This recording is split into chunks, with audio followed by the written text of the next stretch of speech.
All right. Hey, what's going on? It's Bill Burr, and it's time for the Thursday afternoon, just before Friday, Monday morning podcast, and I am just checking in on you. I didn't yell this time. Because I'm sitting across from a man who is currently setting the Guinness Book of World Records for podcasting in a day, promoting his new show on Netflix, Stand Up and Away, 4 episodes, debuting Christmas Eve. Ladies and gentlemen, one of the greatest stand-up comedians I've ever seen in my life. Please welcome Mr. Brian Regan. Bill, how are you, man? I'm excellent. How are you, dude? I'm doing great. Look like you're about ready to glaze over here. You're on the whole media tour, right? Did they get you? Did you do some morning TV? Did you do any of that crap I haven't today? done morning TV. I'm not comfortable with those morning shows. I tend to love doing these with other comedians. Oh, okay, good. When it's not another comedian, I am so horrible. So where do you at them. find your funny, Brian? Oh boy, it's what can people expect from your show? The moment, like if I'm doing a phone interview, like a phone radio interview, where as soon as they say, "What can people expect?" For people who aren't familiar with you, what can they expect from your show? I know right away they're not familiar with it. The person asking me the question. Yes, and I just want to hang up. Like I just want the interview to be over at that moment. Is your show going to be the exact same thing I just watched on television? Yeah. That's another one. Did you write any new material? No, it's going to be the exact same shit. See, after I finally got a special, I then wanted to ruin it by boring people by doing the exact same stuff. Brian, I'm going to ask you all hacky questions. In this current comedy climate, how do you find the altitude to fly at with your current presentation of satire? Isn't that fucking crazy? It's an insane world. It's an insane world right now. But anyways, tell me about your show. It's a hybrid, half stand-up, half sketch. A lot of the older bits that I used to do years ago. When I do my shows around the country, people at the end of my show sometimes like to hear some of the older stuff. Mm-hmm. And I'm like, well, what can I do? Maybe I could do something with this. So you're like that good that you have like classic jokes. Well, that's harder than a classic song. Yeah, I'm not going to use that word on myself, but it's nice of you to say that. But so I'm like, going to lay it on thick. The Johnny Cash. Yeah. Well, it feels good that people still like to, hear some of these routines. And I thought, well, maybe I can do something with them, but I don't want to just do the stand-up. I mean, people don't know that. So I thought maybe if I do like a stand-up bit and then that segues into some sketch or something like that. And Jerry Seinfeld got involved. Oh, there you go. He was the one who reached out, and he's always been cool with me and said that he wanted to help spearhead me having a show. I mean, what better phone call is that in life? That's a big phone call. Like you're on the phone going, look at these goosebumps. Yeah. I got goosebumps. Yeah, it's funny when you said this, when you were describing your show, he's the first person I thought of. Like, Jerry would like this show. He was so, what was cool, he said that he had this idea. Or he didn't have the idea. He said he wanted me to have a show. He said, let's get together sometime and see if we can talk about this. And I was like, of course, And he was performing in Las Vegas where I live, so I went to go meet him at his suite. They have suites in hotels that are like, that I didn't know were possible. Oh, yeah. With like pianos and segways to get from one side to the other. I have to go to the bathroom. What kind of room is this? So we go meet and we chat, and he said, he thought that I was one of the comedians that should have a show, which was just a huge honor even hearing that. And he said, well, maybe we'll get together and talk about it sometime soon. And I said, well, I have an idea. And he goes, oh, okay. And I know he likes coffee. Right. So I said, do you mind if we order some coffee and we chat about it? So called room service. They brought up a pot of coffee. I pitched it to him in about 3 minutes, And he goes, I like it. Let's do it. And I got emotional. I swear to God. I started I got a tear in my eye because show business doesn't work like that. I was going to say, but his show business does. Yes. Exactly. I knew when he just said, was like, yeah, let's do it. And then you do it. And we made $100 million. I knew it was happening. That's always, I mean, I'm belittling all the work he does, but like he has like the, whatever that is, like he knows when an idea is good. And then he goes, let's just do it. And then he does it. He does it the way he wants to do it. Everybody responds. And then and I knew they back the bank truck up. Exactly. Well, I mean, the money part isn't even that important to me, you know. I mean, right now, but just his clout, your his agent power. just slapped his forehead. There goes renegotiations. They're going to play this tape. Way to still be down to earth, Brian. At some point, could you be a little bit of a diva? But I knew when he said he wanted to do it that it was going to happen. Right. Who's going to say no to him? You know, and I knew that he's the one shepherding this. So anyway, it was like really cool that he's supporting this.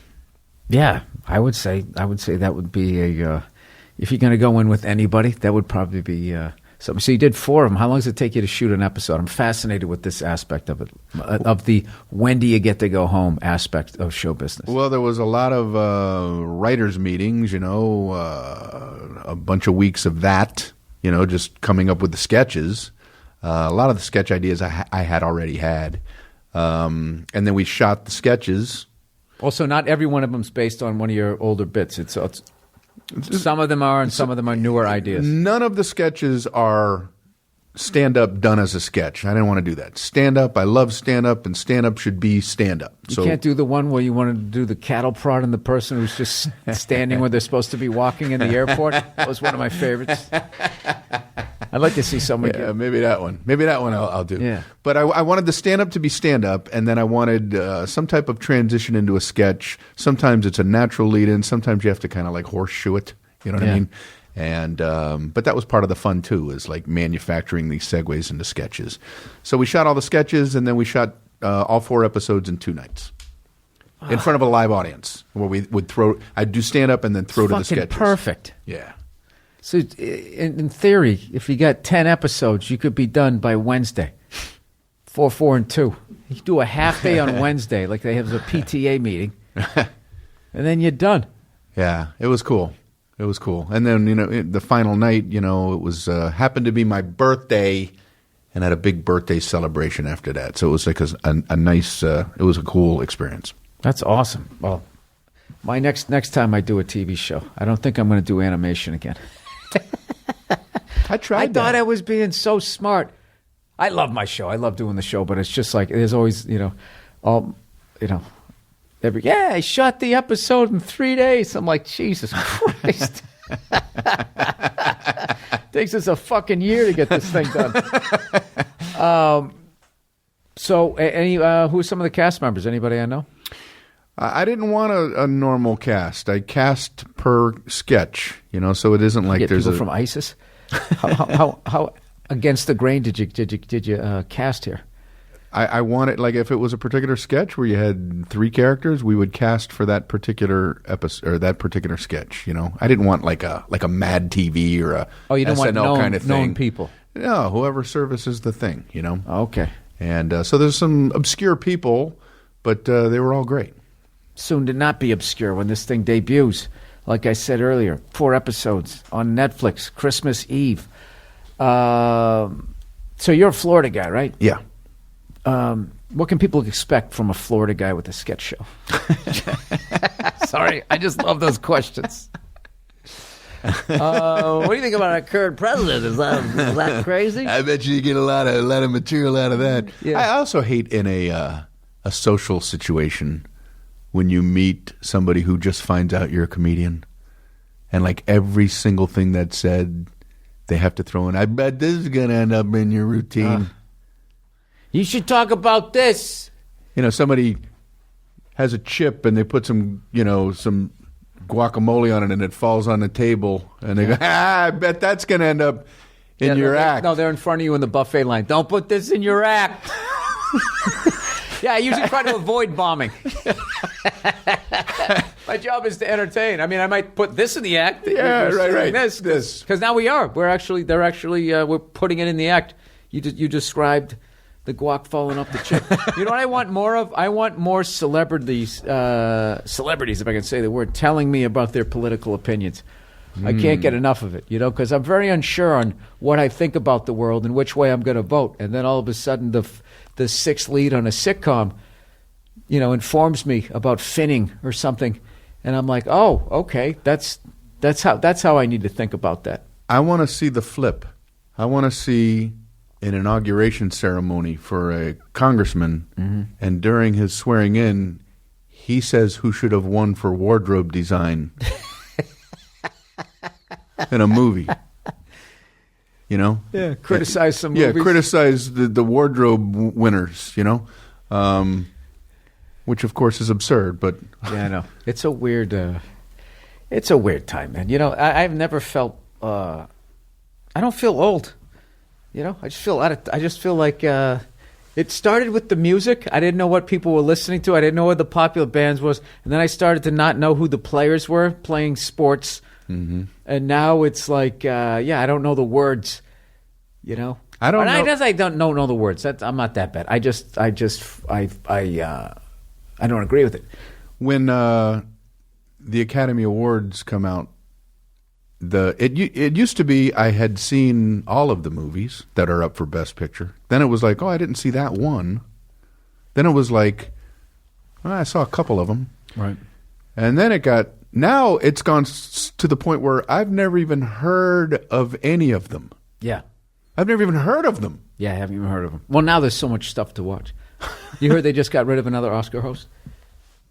Yeah, evidently he tripped somebody in outdoor recess in 1983. Oh. And that was it. And that was some sort of in kindergarten, footage. right? Yeah, VHS It was a kindergarten footage. thing. Yeah, and, it's over. Yeah, I don't blame him. I don't blame him because that was a mistake. That was a mistake that he made in his past. Yeah. And tripping is never should cool. Be, I don't care how many times you apologize for it. It's never cool. No, I think all mistakes in life should disqualify everyone from any future endeavors. If you're human. Yes. No mistake should be allowed for in the human condition. Only perfect people should host award shows. Perfect people should win Heisman trophies. They should host award shows. Perfect people like us. Perfect people like us. So I feel bad for younger kids now because so much of their shit is on video, and just some of you're going to be fun. The amount of the population that won't be able to run for any sort of office. I just wonder, there's always pendulums and everything, and right now the pendulum is over to people want to. Is it pendulum or pendulum? You might be right. I don't know. Anybody? Jeez, Aaron? Pendulum. Oh, I'm getting the nod that I'm right. Look at that. Once. Look at that. For once. Pendulum. Well, it's pendulum. You went to Florida schools. Pendulum. Well, they're. Right. Did you go to Ponce de Leon High School? I went to Pendulum High School. I went to Pendulum High. Fountain of Youth, junior high. Right. I went to Christopher Columbus High School. Of course you did. Talk about, politically incorrect in today's world. Another guy. I don't understand where all of that new evidence came. If he did all of that shit, what did he write it all down? He tweeted it. Oh, they went back into his tweets. They went back to his tweets. Dude, you got to do a sketch about that. Christopher Columbus, they go back in, He was on the Santa Maria, and it's a lot of time going from Spain or wherever they left from over to the New World. So he would just sit back in his cabin and tweet. He had incredible Wi-Fi as he went across the ocean. Yeah. So anyway, I went to Columbus High School. I forget the question and what my answer is. I don't know, but I'm enjoying it. All right. Good. Anytime you talk about Columbus tweeting when he should be captaining a ship on the Santa Maria. That's actually a great premise. How quickly would Hitler get kicked off of Twitter the second he got on? Hitler, you said queer. You can't say that. That's a great sketch. All these people. And then you got to have, Mother Teresa when she was young, something she did. I don't know. Who knows? Anyways, what's your... Are you a college football guy? What was your deal? I played college football. That's what it was. A small school, Division III. So it was sort of like a school, Heidelberg College in Tiffin, Ohio. Loved my years there. Just Midwestern school. Just like if you were to film a movie on a Midwestern campus, this is the perfect place. You know, just 1,000 students. Everybody knew each other, and future Supreme Court justices. Yeah, right. Yeah, right. Right. It was a perfect time, but was it underneath? What was happening? So I played football there. Loved that. I actually tried out for a semi-pro football team. Whatever happened to those leagues, by the way? The AFA. I'm sure you've heard of that. No. Nobody has. The American Football Association. Oh, okay. And they were forming this new league. So there was a team going to form in Orlando called the Orlando Americans. They were going to play in the Tangerine Bowl. Nice. A buddy of mine went up and tried out, and they invited him to camp. He's a quarterback. He played at Notre Dame. And he said, Regan, you should go up there and try out as a receiver. I played receiver in college. And I'm like, I was out of shape. It was like a year and a half after college. He goes, no, the talent up there is the kind that you could fit in. So I went up and tried out at this big mass tryout, and they invited me to camp. Wow. They invited me to camp. They brought 9 receivers into camp, but then we had to try out from there. They were only going to keep 3 receivers. They had like a skeletal squad, like 2 starters and 1 backup, And they cut down to 5. I was one of the 5. I was one of the 5 left. Nice. And then I did a post corner pattern and threw my hip out, and I don't think I would have made it anyway. But they cut me. I'm just picturing you running in your stand-up crouch. Like that's why you threw your hip up. Yeah, right. What year was that? How old were you, I should say? Well, I was like 20. No. Yeah, I was probably 22. 22. Like yeah. Already too out of shape? Yeah. That's how competitive it is. Right. No, I meant that as like a compliment to athletes. I think I had a cousin played a little semi-pro football. Does those leagues still exist? Is that actually an actual way into? I feel like it's the CFL, or you walk on, or that's it. Like as far as getting into after college to try and get into the NFL, I figure you either got to stand out at the CFL, and even then that's a long shot, or you just try to get a walk on right after college. Well, I had no aspirations of making it in the NFL. Zero. But the fact that my buddy thought I could make this one team, I thought, well, this could be a good experience for a year or two if I could get on the team. Oh, all right. And no, that particular league doesn't exist anymore. So what exactly did you do to your hip? I did a post corner pattern. Yeah. You cut 45-degree angle and then cut back out. I had these hip pads that were too tight, and I just remember feeling like a sprawling. Oh, no. And what was it? I have no idea. Like I didn't have money to go to a doctor or anything like that. I just couldn't walk. Kind of hard to make a team when you can't walk. So you just waited for that feeling to go away, and then you just sort of... It still hasn't gone away. Continued on with your life? It still hurts. It still hurts. My knee hurts from football. When I was in college, I had a knee thing, and they would shoot me up with cortisone for the games, because we had to keep this 0-8 streak going. Oh, yeah.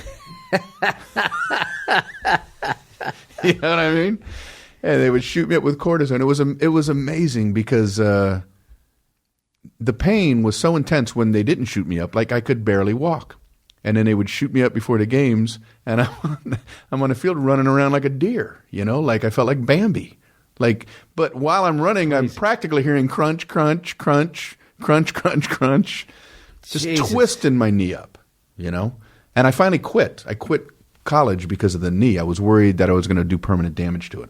Did you? Well, I mean, it still hurts. A little bit here and there, but yeah. Yeah. Are you one of those weather guys? Knee starts acting up. You're like, there's going to be a twister. It's my hip. It's going to be a cold front. I can tell asteroids when an asteroid is coming. Oh, really? That's interesting. Yeah. Is that your hip or your knee? My hip is like if there's an incoming asteroid, and my knee lets me know if there's an earthquake coming. Those are good I'm ones. wired bizarre. You know what? I think here at All Things Comedy, we could cut a side deal with the Weather Channel. Let's just cut over to Regan. Anything hurting? The Regan Report. And I'll be going, Oh, I feel a magnitude 6 coming on. You know, I really resent two channels that I used to actually enjoy was the Weather Channel. I actually used to like watching it, and for some stupid reason, and the Discovery Channel, and both of them, you know, I don't know what they did. I don't like how the Discovery Channel further like makes sharks look out like they're just inherently mean things. You know, with all this shit going on, like they always sit there and whenever you watch, you know, something on sharks, they're always telling you, you know, people's a misconception about them, but then the whole way they sell Shark Week is that Jaws vibe. Right. You know, they put a ski mask on them and stuff. They've been typecast. And I would think with all this progressive talk out there that someone would speak up for them. And then the Weather Channel, they went the way of the Food Network, where they used to just tell you what the weather was, and they'd have some weirdo. And now it's like all personality driven, and they got to make it sound like Jesus is going to show up every time it fucking rains. Those are my issues. Those are the things that keep me up at night. I feel that about CNN headline news, not regular CNN. CNN headline news used to be 30 minutes of just news with the most middle-of-the-road news anchor. Right. And I'm like, this is the way it's supposed to be. Just a guy just telling you nice and straight what's going on. And now it's personality-driven, just like you're talking about these other channels. Yep. Angry people, hot chicks, this person, that person, yeah. I saw one the other night, the local L.A. news here, and they teased this for a half an hour. A guy got cut off on a motorcycle and went over his handlebars on the highway. Got a couple of bumps and bruises, but was fine. Right. But he filmed it. He had a little camera on top of his head, so they just kept filming the footage. On the 5 South, mayhem happens. It's this guy splitting lanes. I mean, it's legal out here, but that's what he's doing. And the guy just went, you know, the guy went to change lanes, didn't see him. He hit, went up and over. And they're like, yeah, after he teased it the whole fucking, like this isn't actual news. Right, right. That if you ride a motorcycle in L.A., you're probably going to go down at some point. And he didn't even get fucking hurt. If he died, I'd be like, wow, all right. But it wasn't. It was like the first draft of a script. Where it's like, you got to raise the stakes. Can he go over the handlebars into the oncoming traffic? Can we get some of that? But the whole thing, and it just led for 20 minutes. They teased it, and then I finally see the footage that I already been watching. They didn't have any more footage, and then they interviewed him, and they're like, "How do you feel?" He's like, "Yeah, you know, I'm all right." You know, I guess it was news because the guy who hit him walked up to him, said, "Are you okay?" And he said yes, and then he got in the car and peeled away. So they had his face looking at him. You know, so I guess that was the news aspect. Like whether it was a hit and run, like he didn't care enough. The guy who hit him. Well, he took off. Yeah, I think he did plenty. He got out. He got out. He said he already. The mistake he made is he peeled away. That indicates guilt. What he should have done was just signaled and got back on the highway, and just be like, "Oh, I thought he was fine." I got out. I asked him. I knew he had the GoPro on. I knew I was on camera, so I didn't do anything wrong. He had a helmet on. Defense attorney. I didn't have a helmet. I was fine. I figured he'd be fine too. Look at the side of my car. I was out here in L.A. one time watching the local news. They said we have breaking news, right? And they had helicopter footage of a home the garage was on fire. And I'm like, the only person that would possibly give a damn about this garage being on fire is the guy who lives in that house. Yeah. Who's probably talk about a target audience. Nobody else would care about that garage being on fire, yet it was breaking news. Well, it used to be when I lived out here in the 90s. I remember I was just like, this news out here is a fucking joke. And then somewhere along the line, national news caught up to what they were doing out here in L.A. Because when I kind of stopped, I don't know if this is probably a bad thing, but I kind of stopped watching the shit like at least 7 years ago. Like right now I'm trying to remember the name of the vice president. And the first one that I thought was Joe Biden, but that was the last one. Mike Pence? Mike Pence. Yeah. Okay. See that? I mean, that's literally the backup quarterback to the United States. And I don't know his fucking name. I can understand not knowing the... was it the Secretary of Defense, the Treasurer, I don't know if I know those. The coordinator of... Because they keep changing in the current administration, so it is hard to keep up. But usually when they ride 4 years, I can remember them all. Oh, is that what it is? I don't pretend to know. All right. So what else can we talk about here? Anything else you want to promote? You got some stand-up dates coming up? I'm in I get to wear the actor's hat in a show called Louder Milk. Louder Milk. Farrelly brothers, Peter Farrelly. They did Dumb and Dumber and all that. They've done some things. Yeah, well, They're huge. They're like one of the funniest fucking people ever. Well, Peter Farrelly and a guy named Bobby Mort created a show called Louder Milk. It's about substance abuse, dark comedy. It's on DirecTV's Audience Network. We just got picked up for our 3rd season. I play a guy recovering from substance abuse, and I love it. I never had an opportunity to do a lot of acting, and That sounds great. It's just so much fun. What is your character addicted to? Alcohol, Quaaludes, the whole thing. Had a big family and had a falling out with his family and the whole thing. And but it's funny, but serious and funny, mostly funny. And Ron Livingston plays the main dude, and it's I love Ron. Yeah, and it's like a group discussion thing, like an AA meeting, but it's about people's. I have DirecTV. How can I see this? It's on the Audience Network every Tuesday night. Audience Network. So is that somewhere in my thing? If you have DirecTV, you should have the Audience Network. It's just a channel on there. What channel? I think 239. 239. What is 500? 500. Jesus Christ, you weren't even close. 3 seasons on this fucking thing? You don't even know what channel you're on? I know. It's on 239 where I live. Is it on 500 as well? On the bus, it's 500. Oh, I don't know. But on the bus, it's 500. All right, so if you're in a house, it's 239. Because the channels are the same with DirecTV. That's what I like. Because having DirecTV, you go on the road. I like going to the hotel. I know ESPN is going to be 206, 207, 208. The redhead channel is 798. I get the ginger report and see if it's okay to go outside that day. Jesus Christ, look, you're playing everything close to the vest. What else you got going on? I had to talk to you for like a fucking half hour before I found out you were in the 3rd season of a show. That's all right. A lot of people don't know about it. It's an obscure, it's hard. A lot of people haven't seen it yet, but it's getting a lot of good buzz and starting to get some traction. Don't you feel like you almost have to do 3 seasons of a show now just for the general population to know that it exists? It's amazing to me. I mean, when I started in this business, if I would have thought that I would be on a TV show that my friends don't even know about, and I'm not exaggerating. I have friends who go, "Oh, really? You're on a show?" And it's like, my parents have never seen the show that I'm on, just for the simple fact they can't figure out Netflix. Like, they came from an age you just walked up, you just pulled the knob, turned on the TV, 4, 5, or 7. What do you want to watch? So they're not going to sit there. I got to do what? And then they gotta type in and search.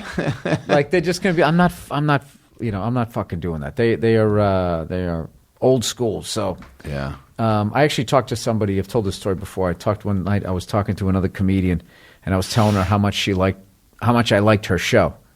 She was taking, "Oh, that's great." Well, we talked for 10 minutes before she realized the show I was talking about had already been canceled. And she thought I was talking about a different TV show that she was on that I had never heard of. That's crazy. And then I told her that I had a TV show, and she had never heard of that. And I was like, do you understand how fucked up? I could see if we both worked in a lumber yard, or one of us did. But we're both in this business. You're like shooting, bullets, and you don't even know what you're aiming at. And we're both on beyond the 1st season, so there is some sort of success to both of the shows that we're on, and we still haven't heard about them. Wow. Anyways, where are you going to be? I saw. I had an embarrassing moment with Colin Quinn. His show Tough Crowd. Mm-hmm. And I saw him at a charity event or something like that, and said, "Hey, man, just want you to know I'm loving you on Tough Crowd." Mm-hmm. And he said, "It's been off the air for like 4 years, Oh, God. You just feel so stupid, That was the conversation, first conversation I ever had with Colin Quinn. There was a movie out that he was getting credit for writing. Oh my God, what the fuck was it called? It was the one with Damon Wayans in it, the Celtic Pride. Okay. I met him at my first Comics Come Home, and we're literally out in front of the crowd. I can't believe I worked with Colin Quinn, Dennis Leary, and all of these guys. The crowd's doing a standing ovation. Fucking Cam Neely's standing there. I'm like 3 years into the business. Right. I can't believe I'm a part of this. And I see Colin, and I'm like, oh my God, that's Colin Quinn from Remote Control SNL. And I'm like, what do I say to this guy? So I was just, because I auditioned for the movie. So I lied and said I saw it because I didn't see it. I said, hey, man, I really enjoyed Celtic Pride. And he goes, I didn't write that piece of shit. Oh, they took that away from us. Well, I was like, oh my God. I said the exact wrong thing. That's what I get for trying to kiss ass. Yeah. And I made a mental note to never tell somebody that I saw a movie that I didn't see again, and I've broken that. You have to in this business. You have to do it. Speaking of golfing, did you say you were golfing with Colin? Is that we met him? You met him on a golf charity thing? No. At a charity show is where I saw him. Jesus, I'm so fucking burnt out. I can't even listen to my goddamn guest. Well, you do a golf. I got to go on this thing. When is this thing going to be? Oh, Every man. year, Brian comes up to me and goes, "Dude, you got to go on this 3-day. It's like a spa, right? You sober up, you chill out, you eat nothing with but a lot of fruits and vegetables, and we golf, probiotics. We do hot yoga. We go back. We do hot yoga. Get that hip aligned again." And a lot of meditating. Yes. A lot of meditating. And it's just it's so good for all the fellas to get together. Great for and the do liver. that. Yeah. So you got to be involved. When is the next one? Probably May. But I'd love to have you involved, man. I always feel like whenever I run into you, the few times that I go on the wagon, then that's when I run into you. The last time I boozed with you was in New York, and that was that time. It wasn't just the guys; it was men and women. So they picked like this fancy fucking place, and that waiter came over, and you ordered like a Budweiser or something. Like, sorry, monsieur, we do not have it. All we have is this, and you were just staring at him, waiting for him to finish. You're like, "Is that a beer?" The guy's like, "Oui, monsieur," and you're like, "Okay, I'll have one of those." What I love, you weren't even trying to be funny. You were looking at this guy like, is there going to be a fucking test at the end of this? And then I saw you more recently at that bar in New York, and you weren't having cocktails at the time. And then I felt guilty. I'm like 6 in here. No, I every once in a while I shut it down for a little while. I'm going to hopefully shoot another special coming up soon, and I just don't want to go through the whole I got to drop 20 pounds of pizza and beer. I don't feel like doing that this time around. So I'm also doing it during the holidays. So my game plan is I'll be 3 weeks in on Saturday. I'm taking one night off, which is dangerous for me because I'm a big binge drinker. You know what I mean? I'm goal oriented. I see a bottle, I want to finish it, right? Not one of these half-assed people that leave sink in the dish, dishes in the sink. Sorry, I can't even speak. No, so I'm going to make a dinner for my wife, and then we're going to split a bottle of wine. There you go. And then the game plan is to immediately go back on the wagon. However, one of my buddies from New York is also in town, and he said, "Hey, let's hang out Monday." So I'm thinking, well, maybe Sunday and Monday, and this is what happens. Then it becomes Sunday, Monday, Tuesday, right? The next thing you know. I think we chatted about this in the past. I get my work done. I work hard on what I do.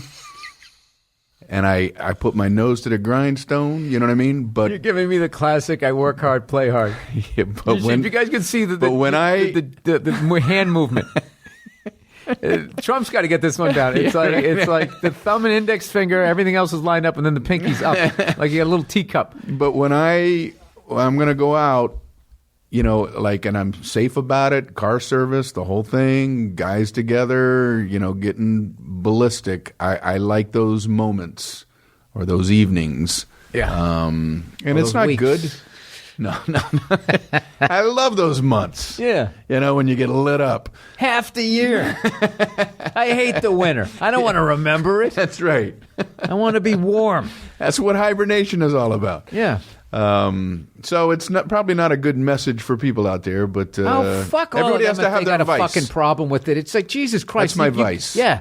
That's my vice. Yeah, that is mine too. So I shut it down for a couple of months, and then I slowly start back up again. And then when I just feel like it's getting out of control, of like I'm just living too much of a I don't know, just too much of a slothful. Because what happens is everything goes off the rails. It's not just okay, I'm having too many cocktails.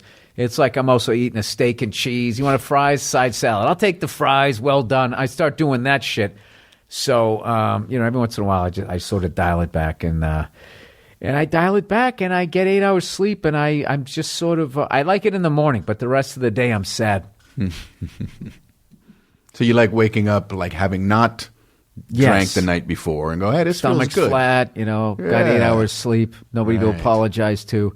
But then, after breakfast, man, it's just really like the gloom. All right, man. Next clouds. golf weekend, you're in. Yeah, I'm definitely in for that. Is it? Well, you're in Vegas, right? Is it going to be out there? I don't know if I could do. I don't think No, it's it'll a be good in Florida. idea. This next one's in Florida. We do it in a different place every year. Jesus Christ! I had to pick the year. It's all the way on the other side of the fucking country. We'll spring for a private jet for you. Can you just book me at Magellan's fucking comedy club? Every comedy club down there always seems to be like, the Captain Hook, the barge, whatever the fuck else, the tugboat Tommies. I'm playing tugboat Tommies down in Boca Raton. That's funny. It's that guy from the Florida Keys. He books almost to Cuba. Comedy club, whatever. All right, sorry, I'm sitting here reading, trying to make dumb jokes. All right, so Stand Up and Away, 4 episodes, Netflix, Christmas Eve. Are you gonna be celebrating the holidays or anything like that? New Year's Eve, I'm performing. Finally, I get you to fucking plug a date. How does it take me? 20 Look minutes? at that. He just told me, because I didn't plug him on any other thing, he said, if there's an opportunity, this is Dave, my tour guy, smart guy. Yeah. He said, part of this is plugging things. He didn't say it that way. He goes, if you can plug your New Year's Eve date. So Where are you gonna be? Here I am smoothly plugging my New Year's Eve date. Chicago, the Chicago Theater. Oh, New Year's Eve. that's tremendous. But I'm not bringing in the new year. I'm not on stage doing the countdown. What time's your show? 8 o'clock. It'll be over, like 9:30, that's 9:45. But I want people in Chicago knowing that. Like, you come to the show and then you go to a party and have fun. I'm not going to, it isn't Oh, that's like, such a letdown. I've done those, and then you got to come out and there's like a DJ still spinning, or they want you to keep doing your fucking jokes. No, I can't be an MC to the countdown. And they've already shut off the bar. So everybody's just standing there sort of starting to sober up. You're like, all right, everybody, 10, 9. And then it's just over. And they're like, all right, get the fuck out of here. Yeah. Like Union rules. I worked this many years at this job so I can count from 10 to 0 backwards. Oh, God, I've done that so many fucking, oh, my God, all those years of doing that. I don't even work New Year's anymore.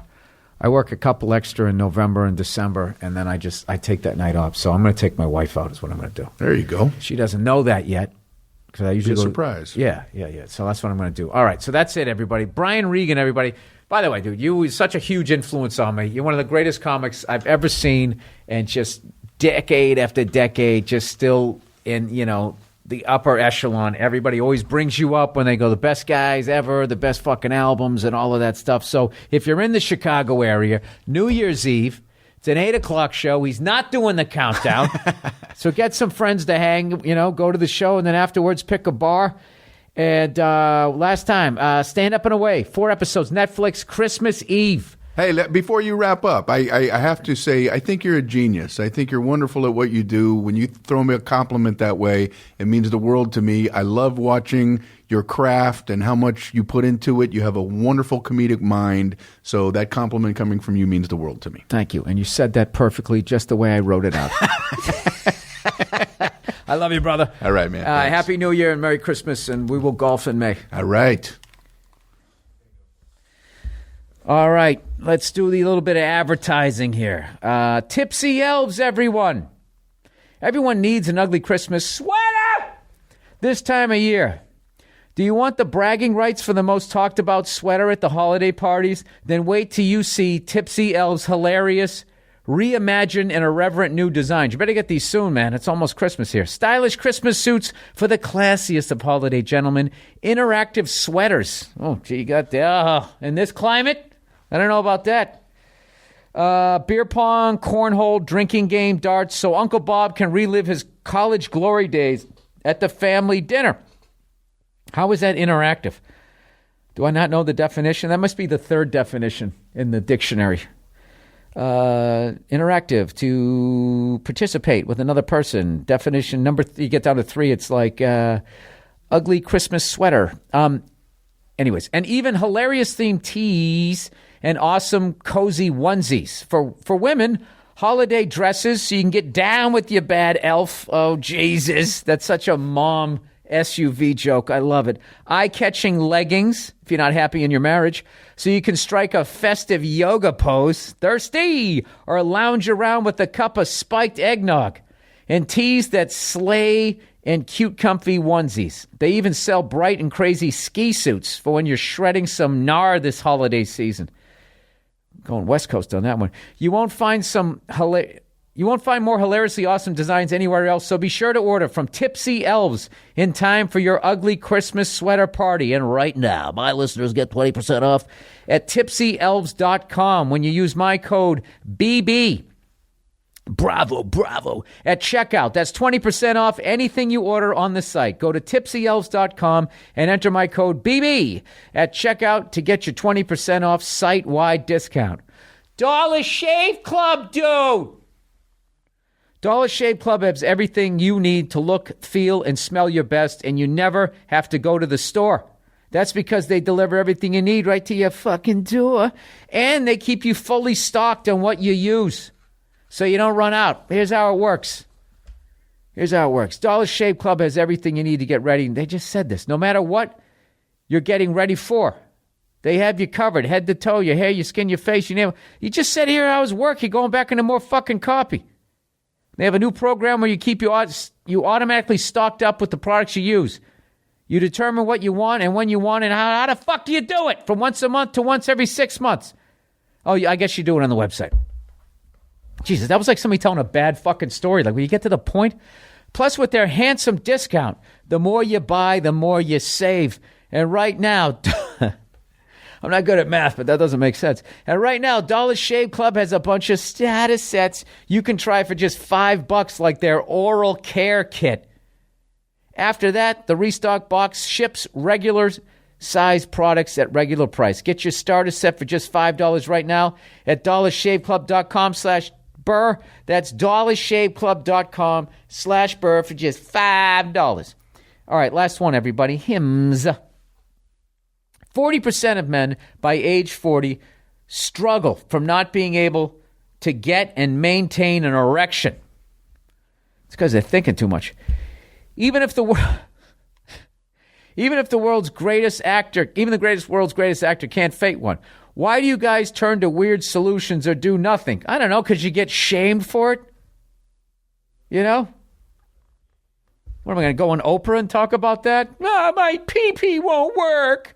When they can turn instead to medicine and science. For hims.com, a one-stop shop for hair loss, skin care, sexual wellness for men.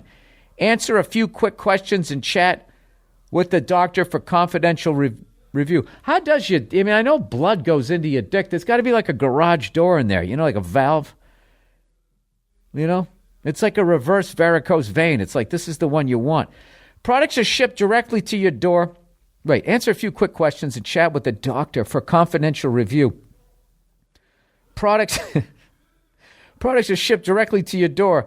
Severe ED isn't just an issue for rich old guys in bathtubs. It affects men in their 30s and 40s. Oh, God bless you. You got to get these guys up and running again.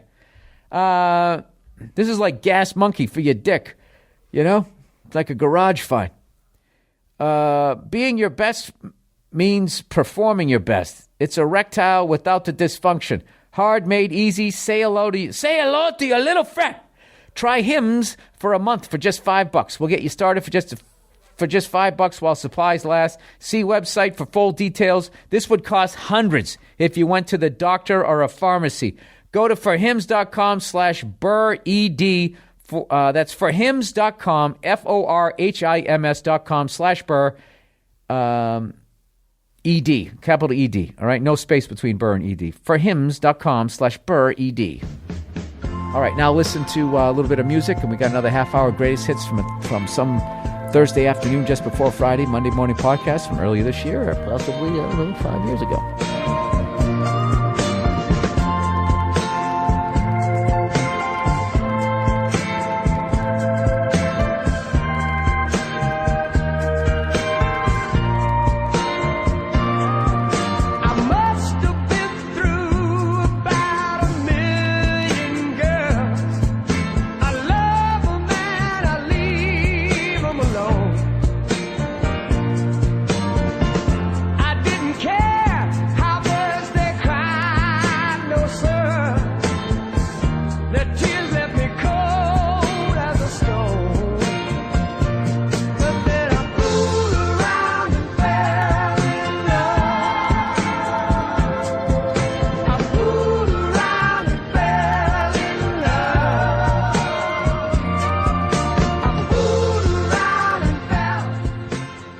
It's the holiday season, dooby-dooby-doo.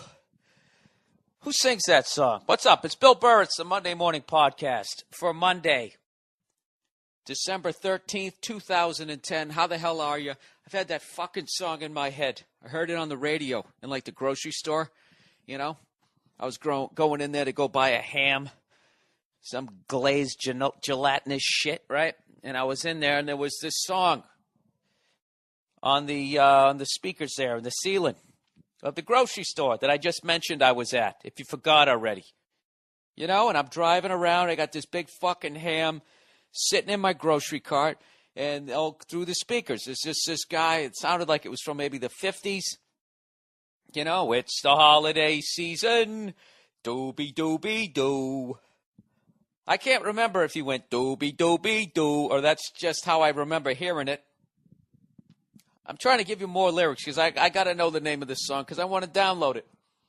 I want to drive around L.A. in 80-degree weather on Christmas, you know, with a stupid look on my face, listening to that song. How did the rest of it go? It's the holiday season, dooby-dooby-doo. Hey, you stick a candy cane in your cunt. Something like that. I can't remember. You know how that is. You know, when what is it? When they do that thing where, you know, that elevator music from the 1950s where they actually took, like, sort of like blues progression, and I don't know what they did to it. So it's almost like still has like the maybe that's more swing. And you fucking stick it in, you cunt, something like that. But obviously it's a lot more has a lot more family values to it. Whatever. It's the holiday season. So please, for the love of God, so I'll stop singing this fucking song. Somebody let me know what the name of that song is, okay? And before I forget, which I don't know how I would, all right? You know, we do underrated, overrated every week. Do you guys remember that from the last 3 fucking years of me doing it just about every Monday? I got one for you. Underrated. The Black Crowes. Underrated. Despite the fact that they're selling out these huge venues, they're still underrated. I went to go see them Saturday night. Or say, as they say in Boston. It's amazing. They actually take that word that has so many consonants and they remove all of them like a cancer. When are you going to come over, say? Saturday night at the Palladium, the same place where Richard Pryor taped Live on the Sunset Strip. I went down and I saw the Black Crowes play, Truth and Salvage Company opening up, and the Black Crowes played 3 hours, people. 3 hours. Hour and a half acoustic set, and then they take a break, like fucking barely 12 minutes, and they come back out again. Basically, after kicking the shit out of the crowd for an hour and a half, they take a 12-minute break, right? Just to go back, you know, have a cigarette and a little shot of Gatorade, and they go right back out again and kick the shit out of the crowd for another hour and a half. It's easily the best show I've seen in like 10, 12 years, and I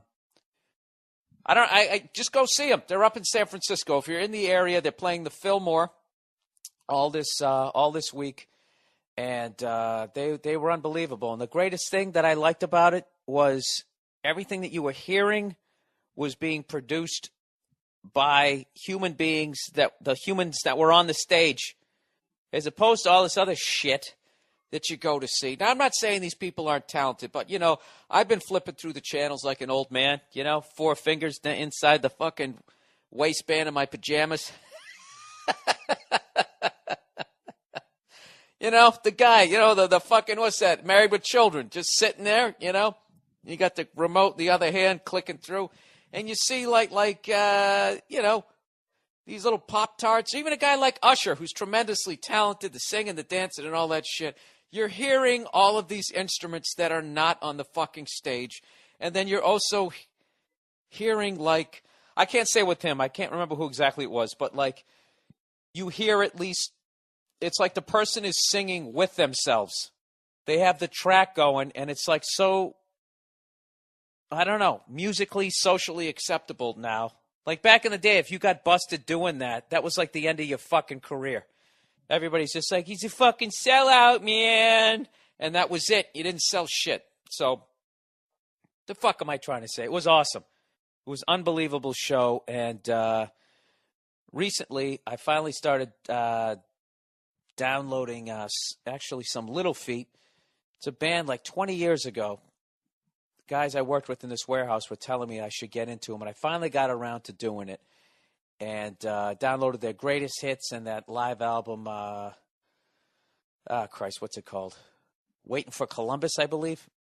And they have a song on there called Willin', and I had listened to it, and someone was saying, oh, yeah, the guy wrote it, and that's why he got kicked out of fucking Frank Zappa's band, and then he got with Little... Long story short, the Black Crowes ended up... they closed out their set singing that song, and it was just a shit. It was even the way they ended their set. They didn't do the big fucking, where they're just sitting there strumming that one note on the guitar. As the fucking drummer's sitting there smashing all his cymbals. Thanks a lot, California. You've been great. Good night. They didn't even do that. They played this really cool fucking song, and it ended on this nice, it was the shit. It was the shit. So if you get a chance to see him, please go see him. And the drummer of that band, Steve Gorman, has a podcast. And for you baseball fans out there, or sports fans in general, it's a sports podcast. And this week, Tuesday, I believe he's going to upload it. He interviewed Euclid from the Red Sox. So please check that out. And if you're not into sports, please go see them at the Fillmore. I'm sure they're already sold out, but it was fucking awesome. So there you go. There's my plug. I am in a generous mood this week. You know why? Because it's the holiday season. Doobie-doobie-doo. And you stick it up, you fucking cunt. Sorry, I got to jar this song loose in my head. I'm going to figure out what it is. So anyways, well. A lot has happened since the last time I did my podcast. Hasn't it, boys and girls? A lot of things have happened. Does anybody know what I'm talking about? Just, isn't that an amazing thing about life? That in 6 short days, 7 days, if you're into math, how many fucking things can happen in just a little 7-day period?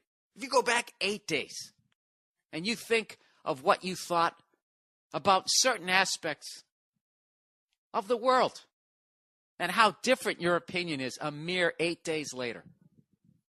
What would be a good example of that? I don't know. Let's see. Let's just take your average fucking Joe from 8 days ago. Like, I don't know. Let's say like a Jets fan. A Jets fan 8 fucking days ago. Huh? What do you... Oh, my God. I was just looking at my recorder. I thought that whole thing...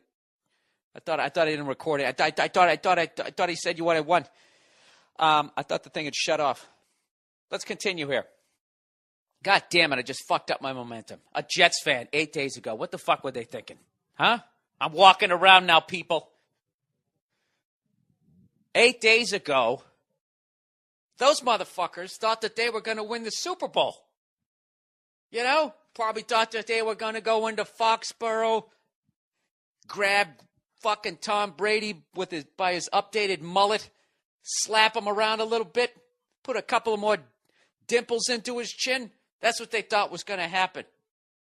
8 fucking days later. 8 days later. Right now, every Jet fan in the country of Jetdom has their green fucking head between their knees, looking at their fucking green balls, shriveling up, pulling up into their fucking abdomen. All right? Now, here's the deal. I'm not going to talk shit. I talked a little bit of shit. I had to because of all the fucking emails I've been getting. And not just from Jet fans. That fucking dick from Philly, you know who you are when you've sent me that email going, Bill, give it up. Give it up already. You sound like a moron. The Jets are they're the best team in the AFC and all that shit. All right? I'm going to say it real quick. Because I don't feel like I need to say anything, but I'm a cunt. So I'm going to continue talking about this. Okay? What the fuck did I tell you? What did I say? Everything I fucking said. I'm not even saying that they can't still pull it together and maybe win the Super Bowl. But to refresh your memory, at the beginning of the season, when I was watching those fucking morons on that HBO Hard Knocks thing, running their mouths. That's why are they talking all this shit?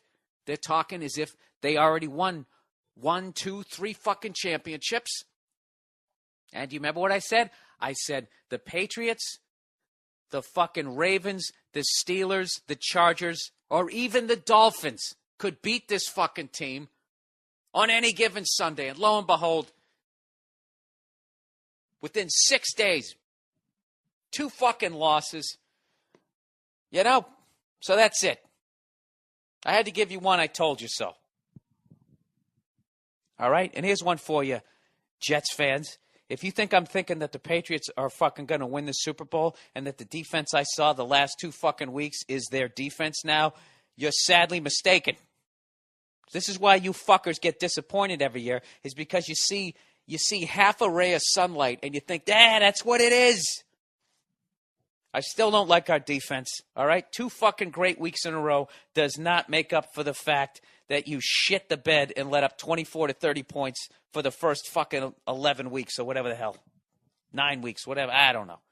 No, 11 weeks. We were 9-2. That's right. The first 11 weeks. So, I don't know. Who do you like? For some reason, I'm thinking the Ravens, sitting there all quietly nestled in Baltimore, right? No one's paying attention to him. Joe Flacco. I don't know. I know we beat him this year, but I don't know. Trying to beat those guys twice in 1 year. So I'm not fucking saying anything. So there you go. That is it. And having said that, how fucking hilarious. I really felt, this is something here. I felt really bad for the strength and conditioning coach who stuck his knee out and knocked that Dolphin guy down. All right? I felt really fucking bad for that guy because that was such a classic spur of the moment, completely out of character move. It was just the right set of circumstances.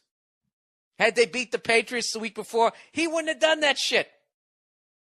Had they bounced back and they were beating the Dolphins, he wouldn't have done that shit. He's never done anything like that. It was just the classic, that spur of the moment, like it was just, fuck, we got killed by the Patriots. Fuck, we're losing this game. He's a competitive psycho, because that's how you get to that level, right? It was just all line. I'm telling you, that guy, like, I don't think he's a bad guy. I really don't. It was a piece of shit thing to do, but, there's so many fucking people in jail because of a moment like that. They had never committed a crime their entire fucking life, and just 2 major shifts happened in their fucking life, and then an opportunity presented itself. Dude, think about it. How many times you walk down the street, you see somebody bent over tying their shoe, and your brain just goes, why don't you just go fucking boot him in the ass, right? But you don't, because the other side of you is going, wait a minute. You can't boot this guy in the ass. What if he knows that fucking UFC shit? Comes over and fucking, blows out my eye, and I look like fucking Josh Koscheck, Crosscheck, however you say his fucking name, right? Or what if I get arrested for assault? What if I get sued? Like, that voice just beats down that other voice, going, God damn, look at those titties. Why don't you go over and just grab them? Just grab those titties.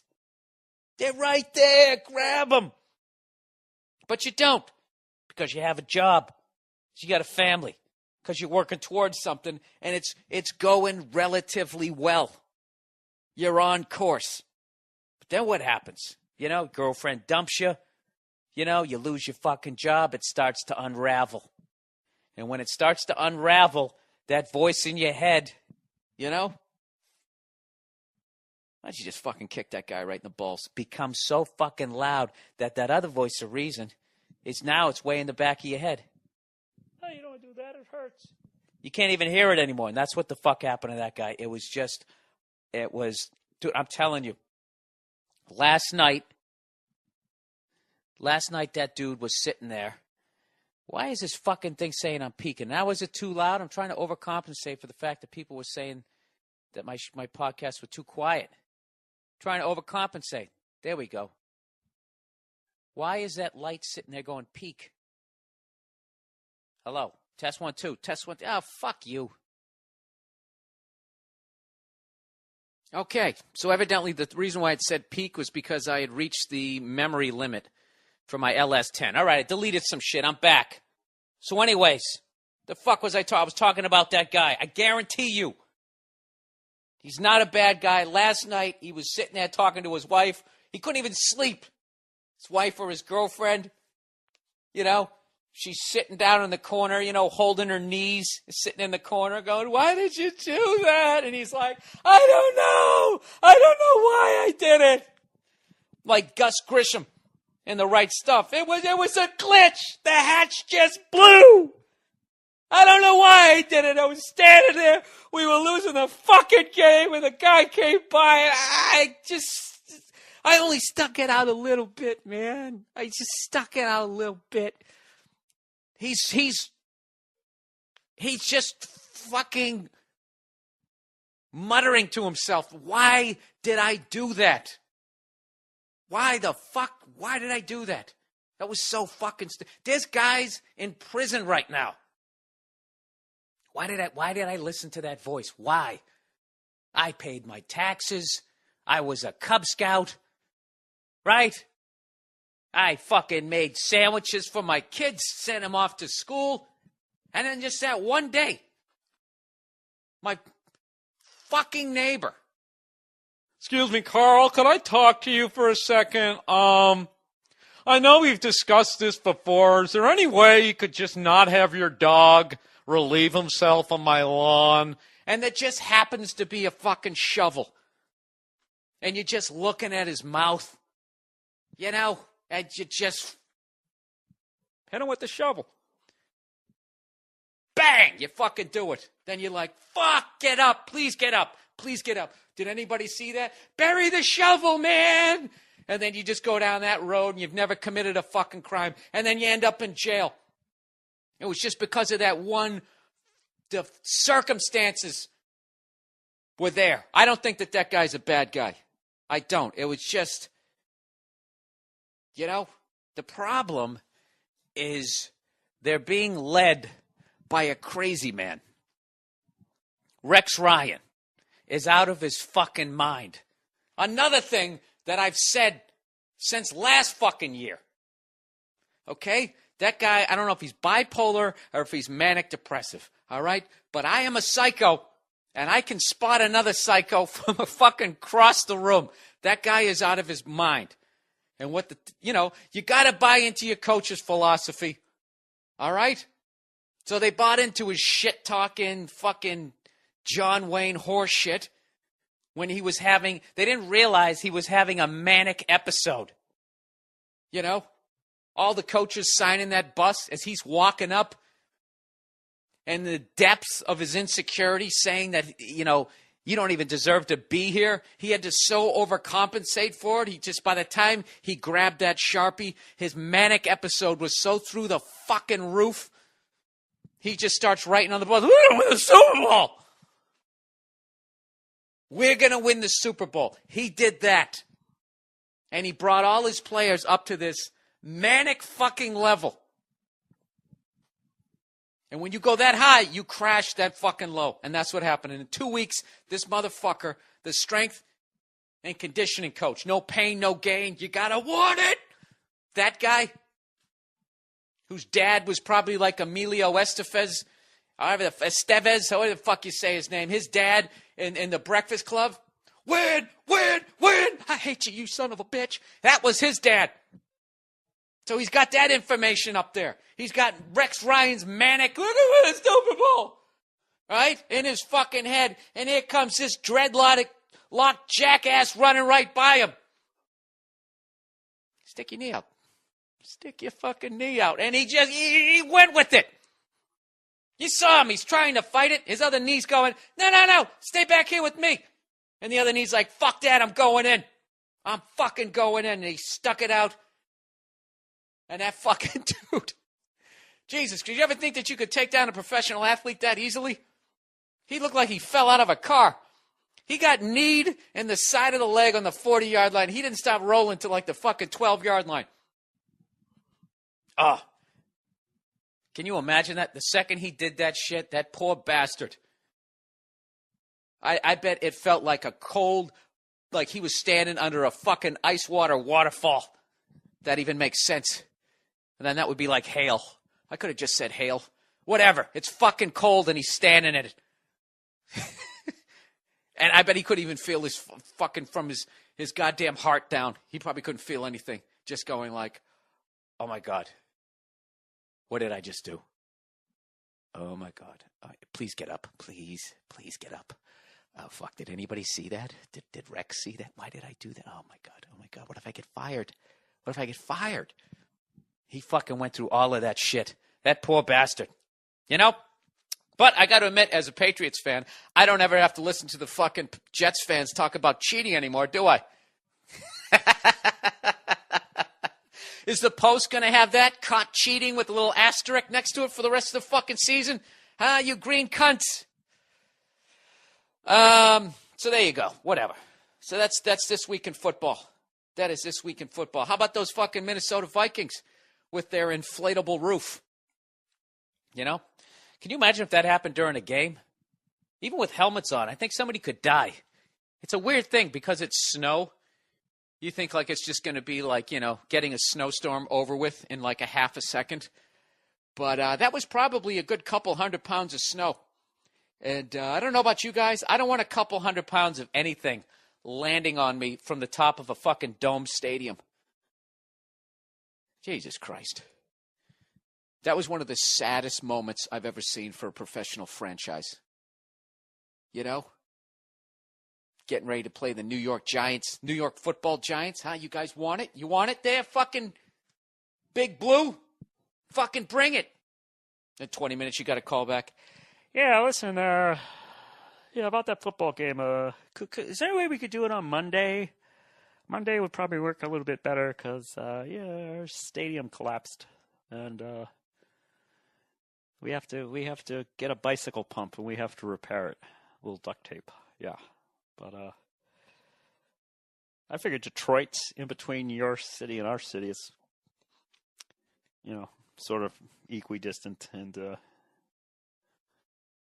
it's just a suggestion. Just call me back, okay? All right, bye-bye.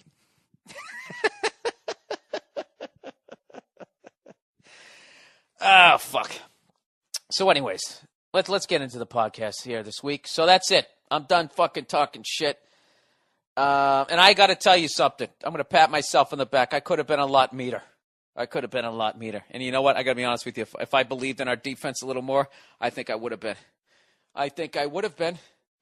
How you doing down there in San Diego? Huh? Has your team slapped you around enough this year? Jesus Christ.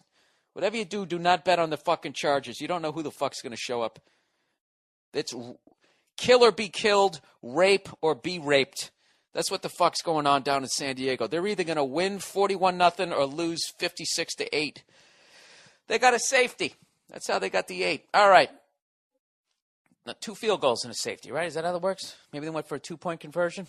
I'm just trying to cover all the bases for the fucking mathletes out there. All right, let's move on here. Oh, here's something that somebody sent me. They mentioned that they'd seen Paul McCartney, a Beatle, on. Why don't I just read the email? Who's kidding who? Let's be honest. Why don't I just attempt to read this email? Okay. Hey, Bill. I just finished watching last night's Saturday Night Live with Paul McCartney, and I think it's time for Paul to hang it up for good. I feel like a bit of an asshole for thinking it because we're all supposed to be in awe of him because he's a Beatle. They let him do 4 songs last night because everyone is in awe of him. And that's the problem. No one wants to tell the 68-year-old man with the dyed brown hair and saggy man boobs that he doesn't have the voice for a live performance anymore. I fear getting old and being irrelevant too. But I hope that when it's my time to retire, I can accept that I'm not what I once was and move on to something else that better suits that stage of my life. Paul should look to someone like Bono. Not that I'm a big Bono fan, but I think he's done it right by imitating Bob Geldof's example of rock and roll philanthropy. How about I pat him in the back for getting through that sentence without fucking it up? U2 won't draw stadium-sized crowds forever, so Bono set himself up as a jet-setting friend of the world's poor. Even if he never gave another concert or sung another note, he'll still have meaningful work beyond his music. It's like you were saying in previous podcasts. It's good to have a side business in case show business doesn't work out. Best regards. Yeah. I kind of see what you're saying a little bit, but I know a lot of people who saw Paul McCartney last year on tour and said he was fucking unbelievable. And then I also think that the Beatles right now are a victim of a backlash because of something that they didn't create. I think iTunes. That's right, iTunes. I got real confused there because they had Apple Records, and then Macintosh has a fucking Apple. And that's all it takes to really just send me flying down the fucking sideline like that dreadlocked son of a bitch who got tripped. Anyways, I think iTunes has been trying to get the Beatles catalog, obviously. It's probably the first band you would want to start with as far as if you wanted to make money. They finally got them, and they are from the baby boom generation, Steve Jobs and all those guys. So this is their Jesus. So they present the band as their Jesus, and just eventually, it's just inevitable that it's going to annoy the generations after. And not to mention, because we weren't born when they were putting out albums, it's impossible for us to see how far ahead of their fucking time they were. And that's something I also see in comedy, where I've actually gotten emails from people going, what's the big deal with Richard Pryor? 35 years of people ripping off his shit. They've actually made, some of his stuff, like after 35 years, people finally caught up with them. So, or like an athletic thing. Somebody sent me a fucking email this week, was talking about that running back on Cleveland. Remember that guy I was talking about who has the face mask, makes him look like the front of a Dodge Ram pickup truck? Someone was saying they thought Jim Brown of the Cleveland Browns was overrated, and that they're so sick of hearing about this guy that if this fucking white dude played back in that era with those skinny people who played football, he would have run all over him. Which a lot of people say shit like that, and it's complete bullshit. Because if he played back then, look, if you want to stick him in a time machine, yeah, he would run all over those guys. But that doesn't mean he's better. You know what I mean? That's like, okay, I have a big test on Tuesday. The me on Friday will go back in time after I've taken the fucking test, and then I'll know all the goddamn answers. That's what it's like if you take today's athletes and you put them back then. What you have to do is just say, okay, if you take that guy and you had him born the same year Jim Brown was born, he'd still be what he is today because of the nutrition, the level of just intelligence about sports and what is possible at that moment, the workout equipment and all of that. But, obviously, if you take a fucking guy, you know what the big flaw in that is? That kid today is not the Jim Brown of this era or any fucking era. And if you took Jim Brown from back in the day, you had him born in 1980 instead of 1940 or whenever the fuck this guy was born, and he had access to all this information about nutrition, sports science, and all that, he would have been much bigger than he was. He still would have fucking dominated. All right? So that's one of those sports arguments that that people have, like they'll talk about Kobe Bryant, because they see Kobe doing everything that Jordan has already done. They equate it, therefore, he's as good as Jordan. And they forget the fact that no one had ever done that shit until Jordan. Jordan changed the game. All right? Same thing with the fucking Beatles. The Beatles were so fucking far ahead of everybody. But now it's 40, almost 50 fucking years later. Yeah, now you're going to look back on it, and after everybody's ripped them off, it's going to be like, dude, what the fuck was the big deal? All right? So there's that. And then the last thing is I'm sick of people throwing old people out in the fucking yard. Like they're your old iPod speakers.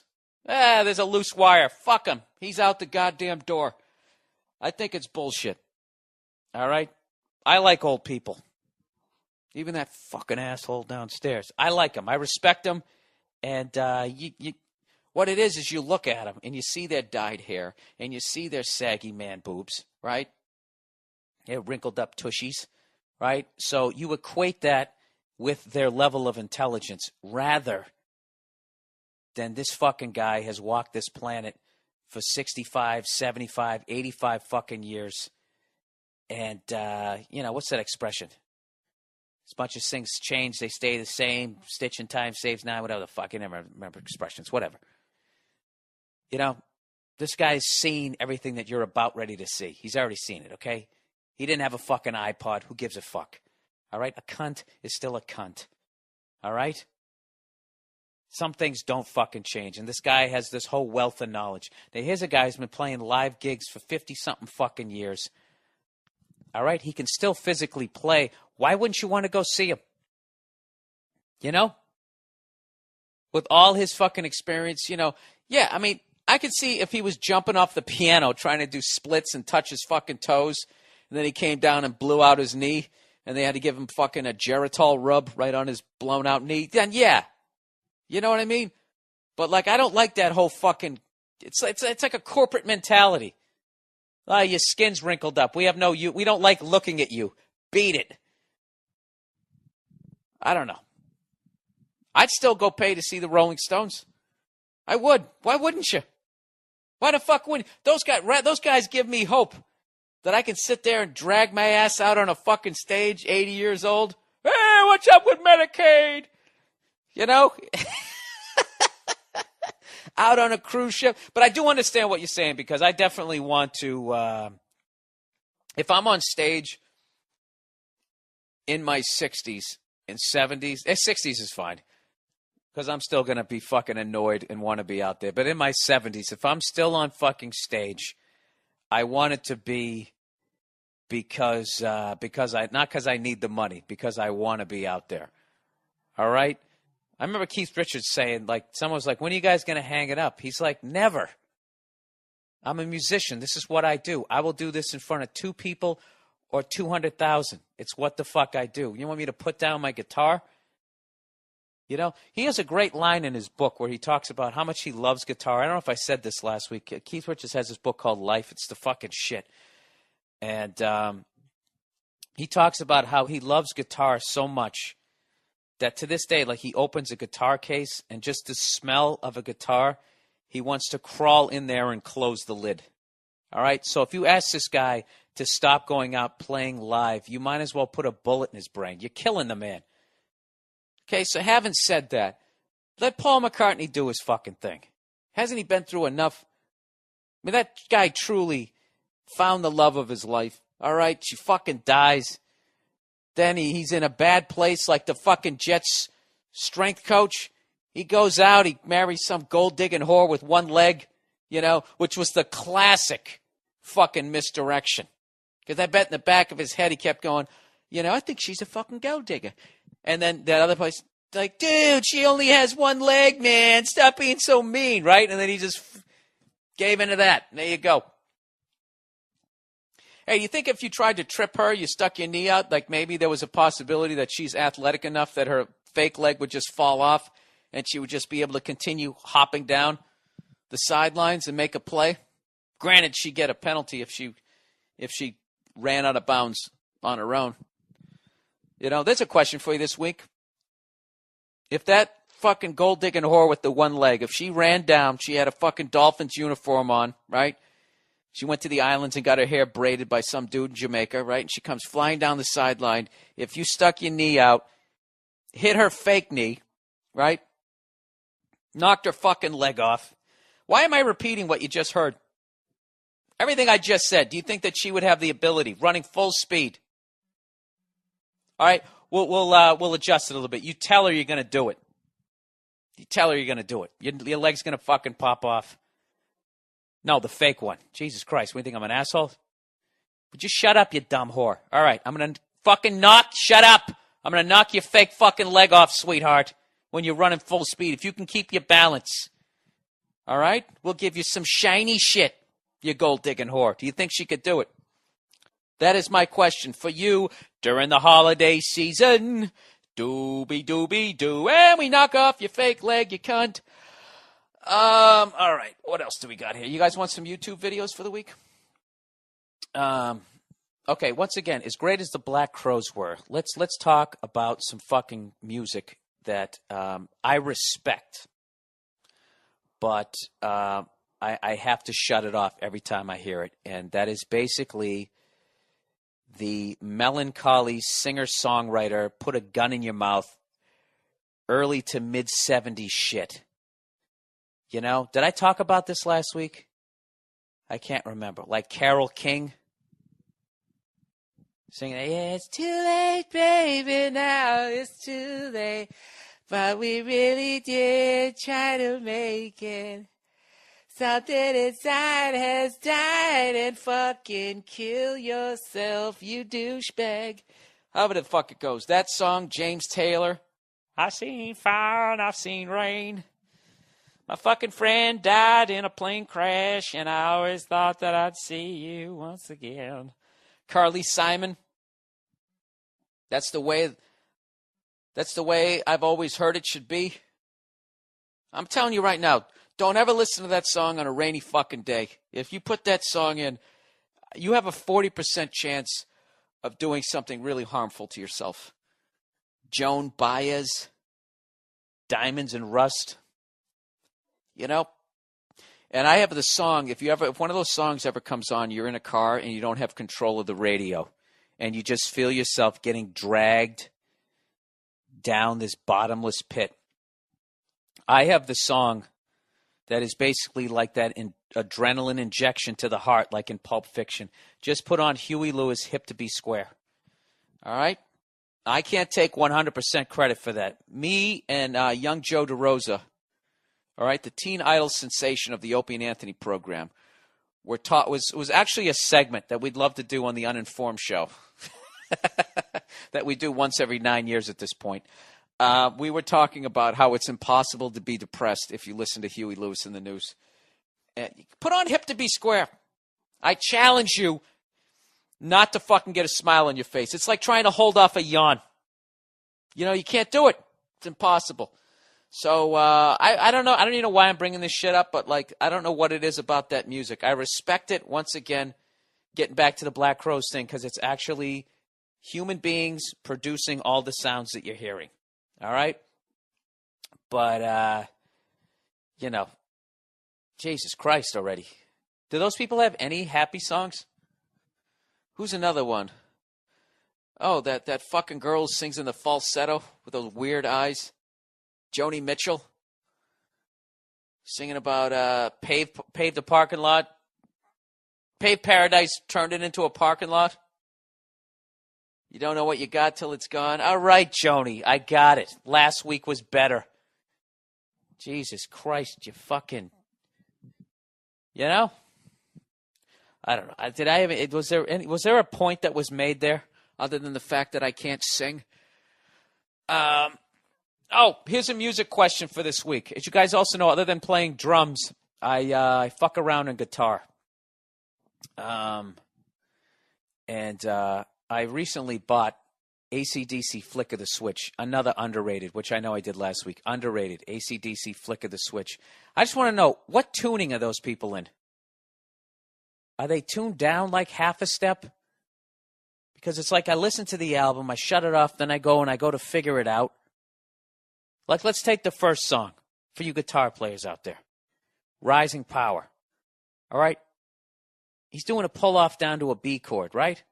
But are they tuned down like half a step? Because last night, I'm sitting there in my jams, and I got my guitar that I can't even fucking play. And I'm like, you know what? I'm going to have a little geek moment by myself that nobody can see. I'm going to put on this fucking record. I'm going to play along to this song because I figured it out. The Malcolm part. And it sounded like shit.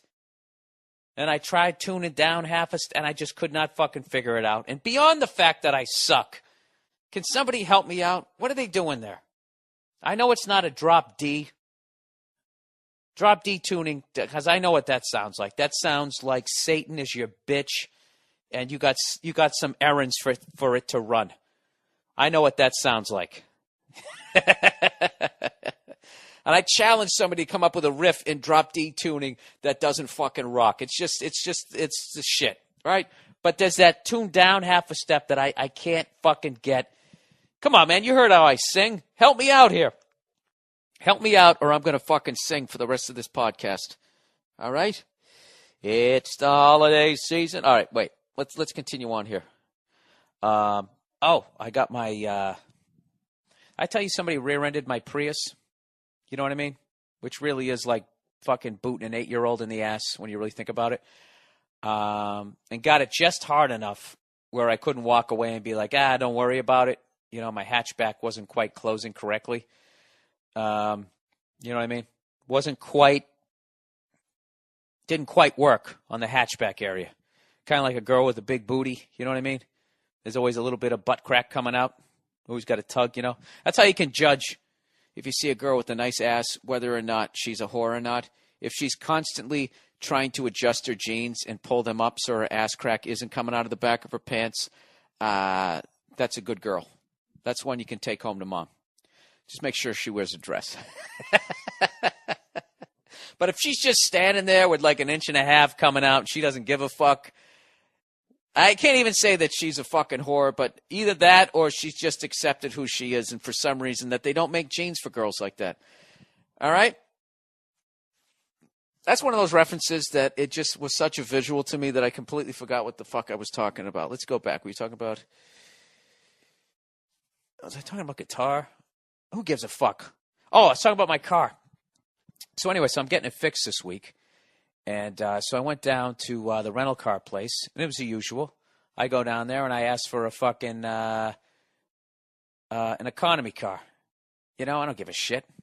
I really have no pride when it comes to cars, even though I fucking love them. I don't give a fuck. I'm just so into not having debt that I'm a little miser.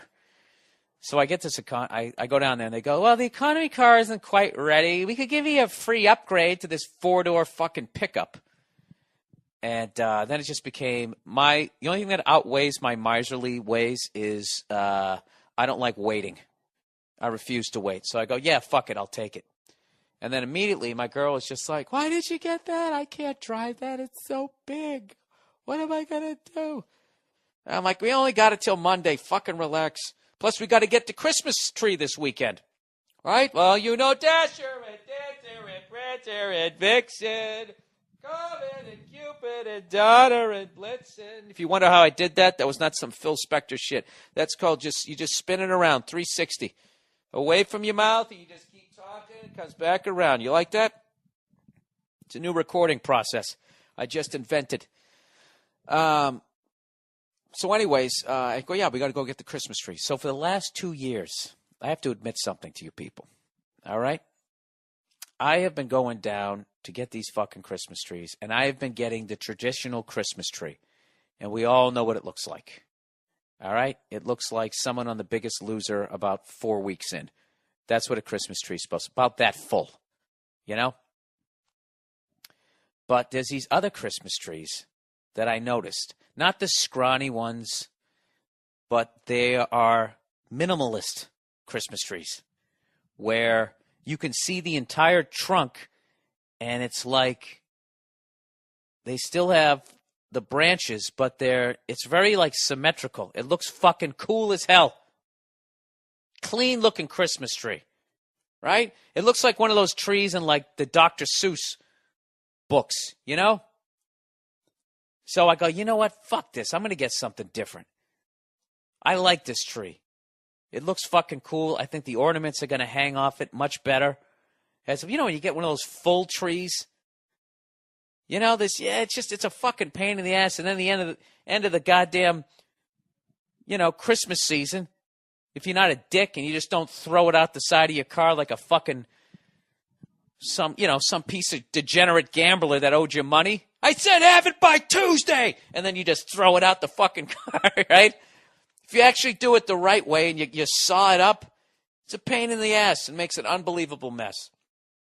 This thing, you know what it's like? It's like you ever walk into like when I'm out with Nia, and we go out to one of her clothing stores, and if it's like a corporate place, the place is just jam-packed with shit.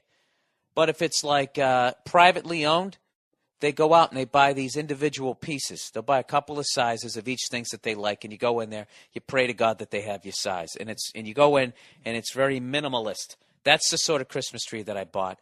And, Nia's a fashionista, so I thought she would like it. So I bring this Christmas tree in. And the second she looks at it, because I think she's going to be like, like I literally just have like techno music on. Like I'm so far into the fucking future here. The second she looks at it, all my confidence just drains out the bottom of my shoes. And I go, yeah, this is the Christmas tree. And she goes, oh, yeah? She goes, where's the rest of it? I'm like, no, that's the style. That's the style. It's supposed to look like that. I go, doesn't it cool? I mean, it looks like one of those trees in Dr. Seuss. She goes, yeah. She goes, I think it looks more like that Christmas tree in that Charlie Brown cartoon. So now I feel like an asshole.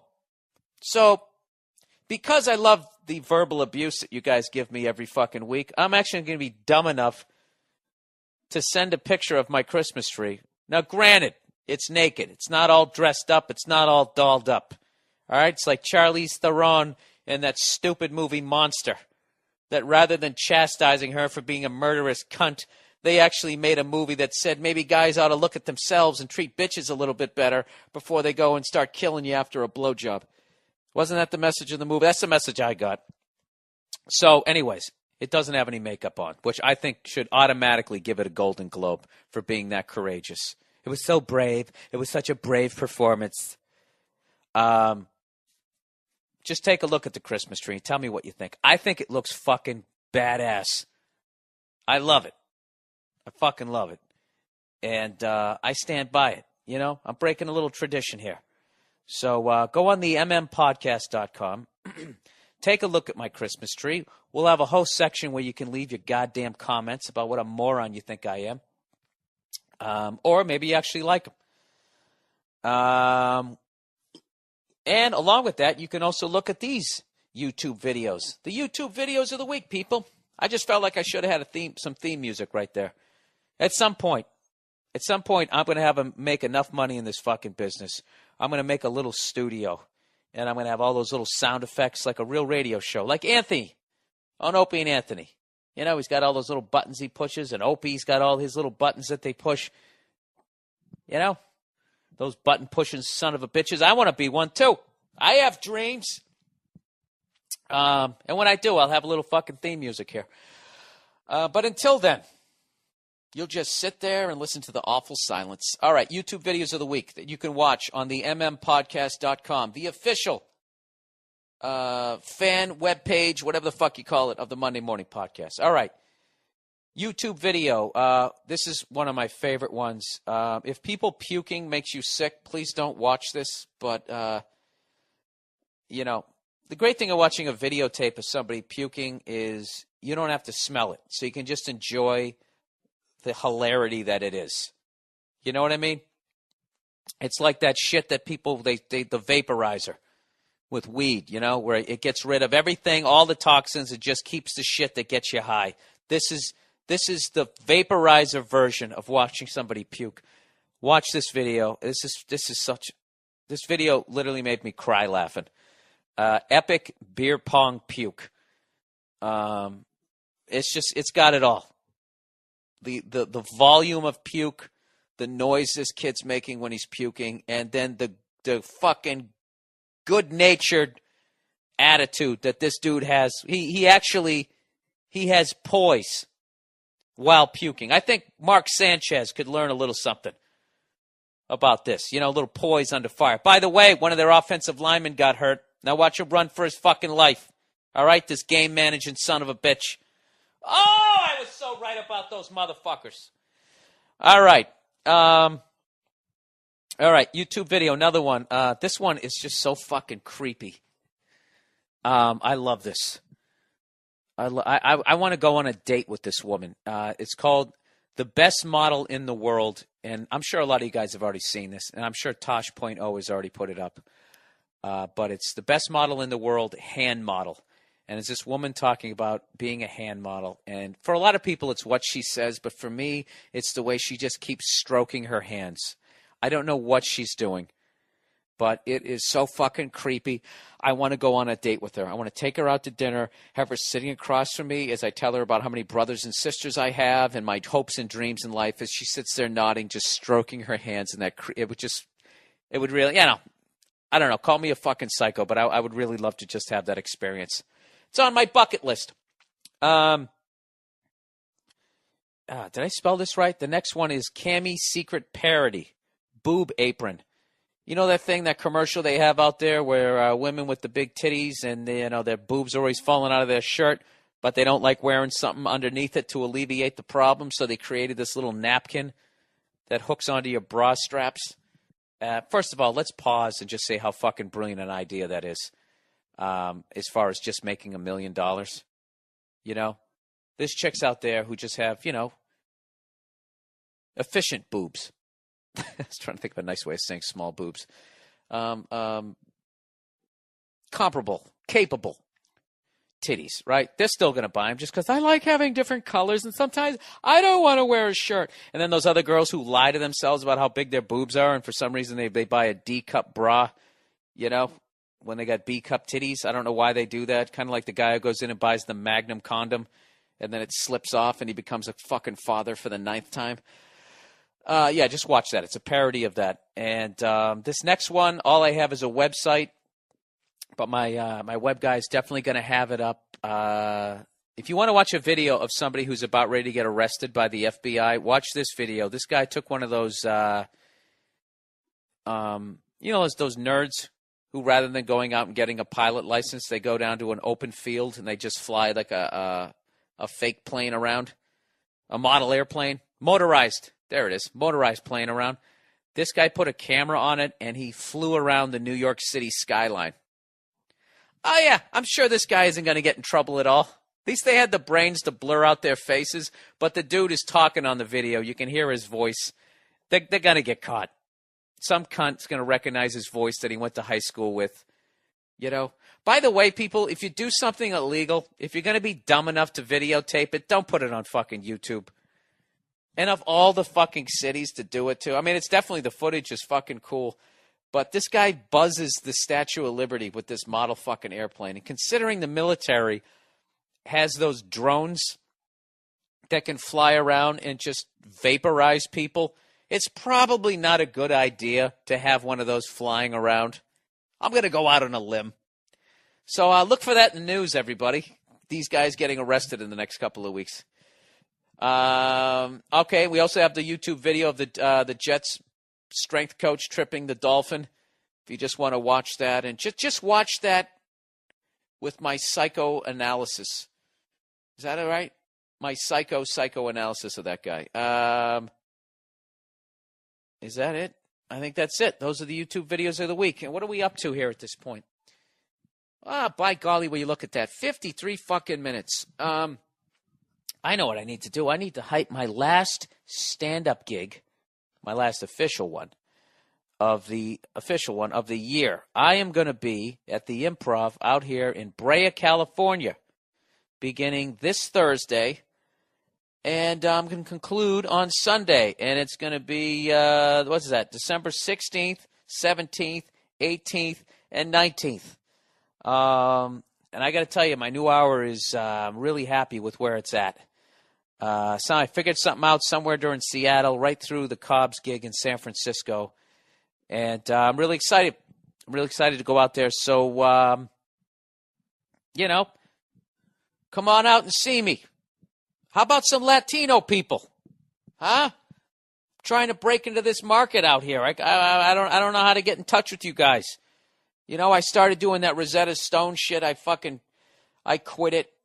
I really want to learn how to speak Spanish, and I'm realizing that if I did a little bit of Rosetta Stone and I just had somebody who spoke Spanish or Mexican, whatever the fuck it is you call it, not trying to offend anybody, I want to know how to do it.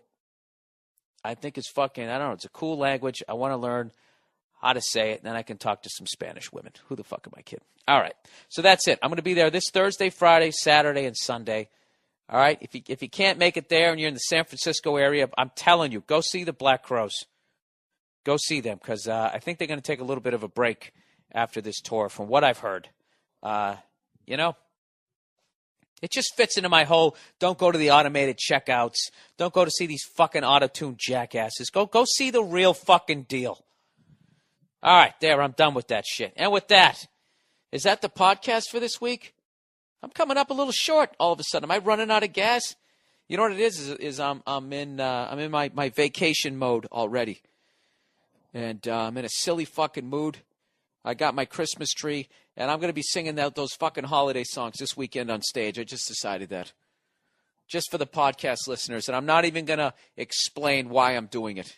I'll be telling joke, and this guy can go fuck himself. It's the holiday season, dooby-dooby-doo. All right, who's kidding? Am I going to keep repeating that fucking joke? Is that what I'm going to do, Bill? Are you pulling the Paul McCartney right now, and you don't know when to get off stage, according to that one fucking listener? I think I am. Did I have any underrated, overrated? Underrated, a 4-door pickup truck like I rented this week. Couldn't believe how convenient it was. I went to go see the Black Crowes. I put me and 4 other adults in that thing. We went to go see them. And then the next day, I got a fucking Christmas tree in the back. Standing upright. You know what's funny? When I put it in the truck, these 3 people were walking down the street. One of them was some Mexican dude, and in Spanish, he said something and started laughing, and I was convinced he was laughing at my tree.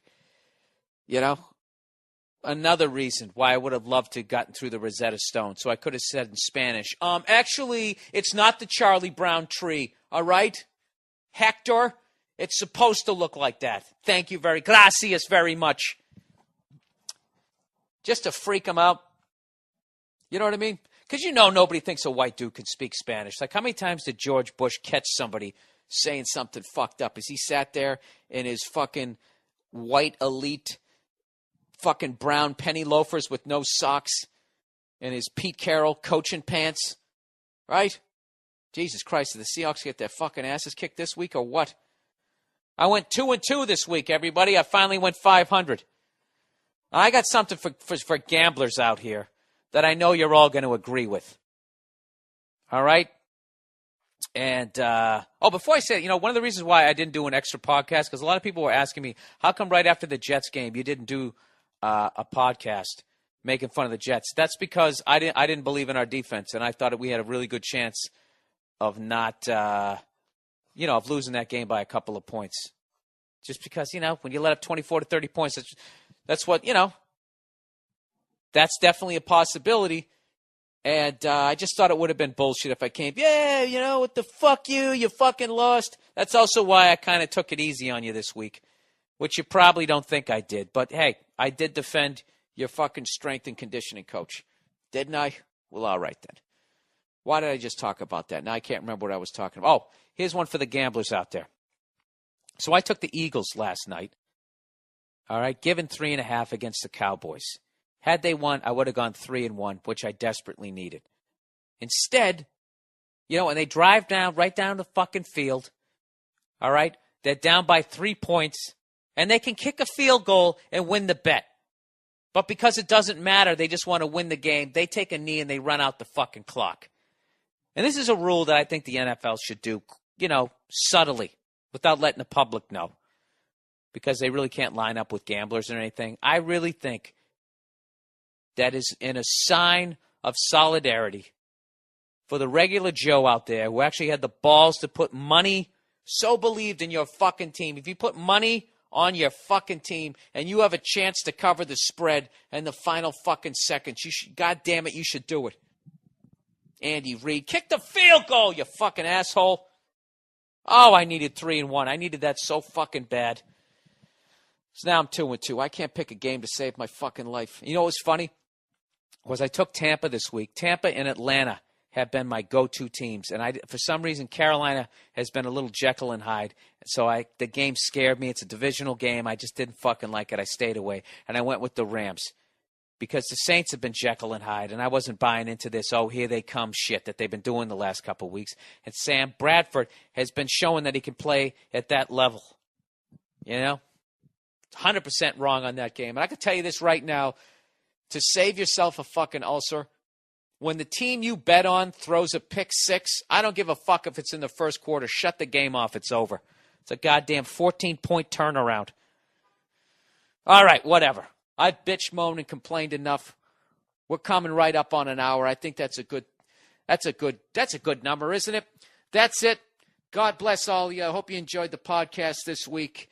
Get out there, go do your Kwanzaa, Christmas, or Hanukkah. Is it over yet? I saw a couple of people driving around with menorahs on top of their cars. Not even bullshitting. I thought only idiots did that with Christmas trees. Are they mocking the idiocy of Christians?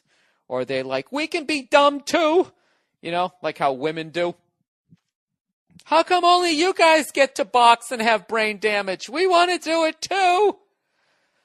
You know, why are women so convinced that everything guys do is so fucking worthy of getting involved in too? You know we're dumb. Just sit back and think a minute. Just sit back and think a minute. I want to join the workforce rather than sitting around hanging out with cute little kids. I know it's a job. What the fuck's wrong with you? Wouldn't that be awesome? As a guy, just think about that right now. If the roles were reversed, you know, and you had the option of just marrying some rich broad who just go out there and just take care of you.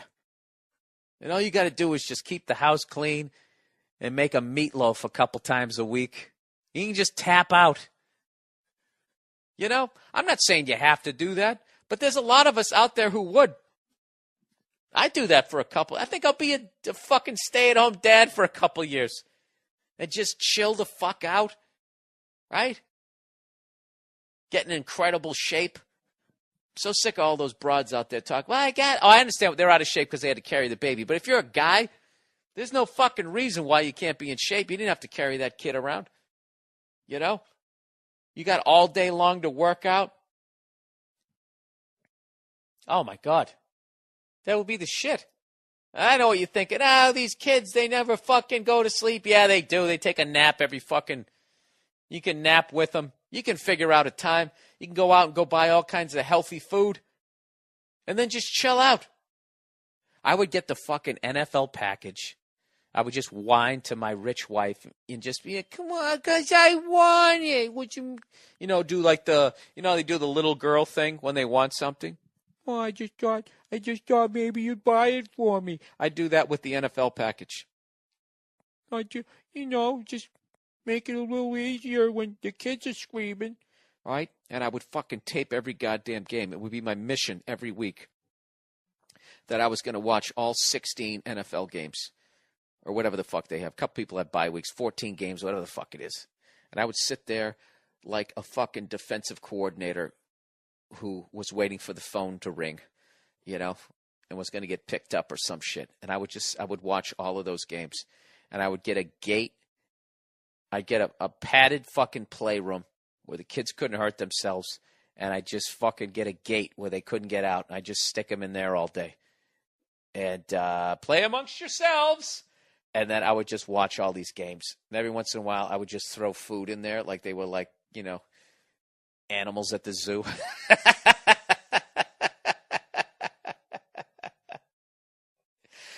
Rather than making 3 sandwiches, I'd make one big one and I'd just throw it in the middle and then just film it like the Discovery Channel, with the pecking order. Like the most dominant male lion gets to eat first.